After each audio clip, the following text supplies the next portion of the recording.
ఈరోజు పిఠాపురం నియోజకవర్గం నుంచి ఉన్నాము. అమలాపురం నుంచి కొంతమంది జన సైనికులు మనతోటి ఉన్నారు. వారితో మాట్లాడదాం. చెప్పండి సార్.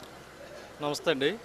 మాది అమలాపురంకి ఇంకా 13 కిలోమీటర్ల లోపల ఉప్పలపుతం మండలం. అక్కడ నుంచి మేము రోజు అలా వస్తూ ఉన్నాం. నామినేషన్ రోజు నుంచి కూడా వస్తున్నాం. ఇది ఒక పవన్ కళ్యాణ్ అభిమానమే. మేము చాలా సామాన్యులం. అయినా సరే ఆయన అభిమానం కోసం ఆయన అభిమానులుగా వచ్చి మేము ఇక్కడ ప్రచారం తిరుగుతూ ప్రతి ఒక్కరిని కలుస్తూ ఈరోజు కూడా చాలామందిని కలిసాం. చాలా పాజిటివ్గా ఉంది అంతా కూడాను. గాజు గ్లాసు చాలా ఫాస్ట్గా ఉంది. ఆ, ప్రతి సామాన్యుల్లో కూడా చాలా సైలెంట్ ఓటింగ్ ఉంది ఇక్కడ. ఎవరు బయటపడి తిరిగి చేసేది కాదు, కానీ చాలా సైలెంట్.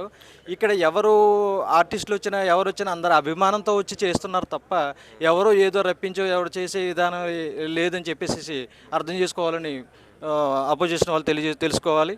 అలాగే మన పవన్ కళ్యాణ్ గారు ఒక పులి ఒక సింహం అనేటువంటిది తత్వాలు ఎలా ఉంటాయో ఆ తత్వాలు ఆయనలో ఉంటాయి. ఆయన చాలా సైలెంట్గా ఉంటారు, కానీ ఆయన అభిమానులు మాత్రం చాలా ఉగ్ర రూపంతో ఉంటారు.